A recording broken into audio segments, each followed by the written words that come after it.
गावाहून येताना काही कैऱ्या आणल्या होत्या। लॉंग व्हिडिओमध्ये मी तुमच्यासोबत आमच्या आमराईचा व्हिडिओ जो आहे तो शेअर केलेला होता, आमचं शेत। त्याची लिंक मी खाली देते, तुम्हाला जर बघायचं असेल तर खाली दिलेल्या त्रिकोणावरती क्लिक करा।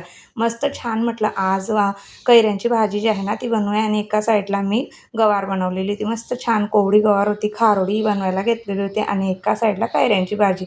कैऱ्या मस्त छानशा चिरून घेतल्या आणि तेलामध्ये जिरे, लाल तिखट, हळद असं घातलेलं आहे, फोडणी देऊन घेतली आणि मस्त कट करून घेतलेल्या कैऱ्या याच्यामध्ये घातलेल्या आहेत। छान व्यवस्थित अशा मिक्स करून घेतल्या आणि ही कैऱ्यांची भाजी इतकी छान आणि मस्त होते ना, जोपर्यंत आता कैऱ्या आहेत तोपर्यंत दुपारच्या वेळेला मस्त छान असं थंडगार कैरीचं पण किंवा अशी कैऱ्यांची भाजी जेवणासोबत मस्त छान।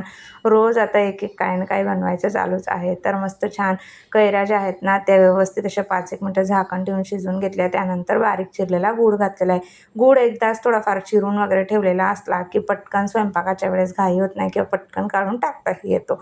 त्यानंतर गूळ घातल्यानंतर पुन्हा एकदा व्यवस्थित अशा 5-1 मिनटं शिजवून घेतल्या। मस्त छान अशी कैऱ्यांची भाजी बघता क्षणी तोंडाला पाणी येईल अशी इथे तयार झालेली आहे आणि गवारची भाजी तयार झाली होती। चला भेटूयात आपण पुढच्या नेक्स्ट व्हिडिओमध्ये, तोपर्यंत सर्वांना बाय।